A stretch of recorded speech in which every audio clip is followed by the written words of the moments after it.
What did you learn from staying in a situation that from the outside looking in appeared to be hopeless? I mean, what did you learn from that? I think in today's society, kids don't go through enough adversity. And I tell kids each and every day, I said, if you can't suffer for an hour and 30 minutes in a workout with me, then you're going to suffer in life. A lot of our kids don't have daily adversities. I had adversities coming up. You know, Dad, my biological father wasn't inside of the household. My stepfather came around in middle school and did a great job at helping. But at the same time, that's a learning curve in his own. You know what I'm saying? My stepdad wanted to figure out what's off limits, what's not. You know what I'm saying? The different things that I had to go through having a young mom that had me as a teenager. I was raised off of adversity. So I understood, especially in my faith, that I would thrive in moments of pressure. Going in, I didn't know Hueytown was 0-24. Just being honest, growing up in the Forestdale area, I've never really heard of Hueytown. You know, we've heard of Minor High School and Jackson Olin High School. And Jackson Olin at that time wasn't good since David Palmer. You know what I'm saying? But my stepdad went to Jackson Olin. It's just with him being an educator, he was like, hey, we're getting ready to build this brand new house, and it's not about, you know, you being comfortable. It's about you being uncomfortable, because one day as a man, you're going to have to thrive being uncomfortable. So shout out to my old coach, Jeff Smith. He just got inducted into the Hall of Fame. He's the one that told me about those stories. We talked. I love Jeff Smith. Yeah, that's my guy. We go back to when he was a player at Jack State and I was a coach at Troy. We go a long way back, so love Jeff. Yeah, that's my guy, and Miss Lisa, his family.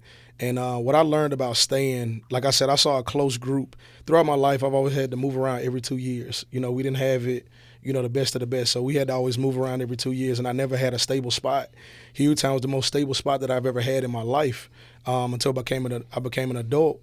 And just being there, being around guys, and it's crazy because I get associated so much with that 07 game against Hoover that most of those guys think I graduated that year not knowing that I came back to lose to Hoover my senior year on that same field, the same way I did as a junior. But what I learned was it's something special about being able to go back to Hueytown at 35 years old, and that community still loves you.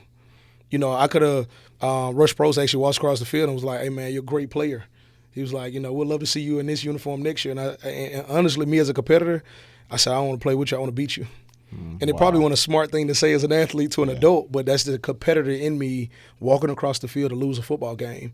You know, I wasn't about joining a super team or, you know, doing anything like that. If I can go beat a team like this with the brothers that were 0-24 when I first moved in, if they've entrusted in me, if they've built trust in me to be a part of what they have in their legacy, why not? You know what I'm saying? So I think that's a lost art this day and age, and I think it's pressures that come from spaces that if you've never been in them, you wouldn't understand. So I think that's why I was able to stay. That's what's important for me, a legacy. The new head coach just got hired at Hueytown. The principal called me and wanted me to meet him, and the first thing I said to him was, I said, sir, I don't know you. I said, but I'm a Golden Gopher.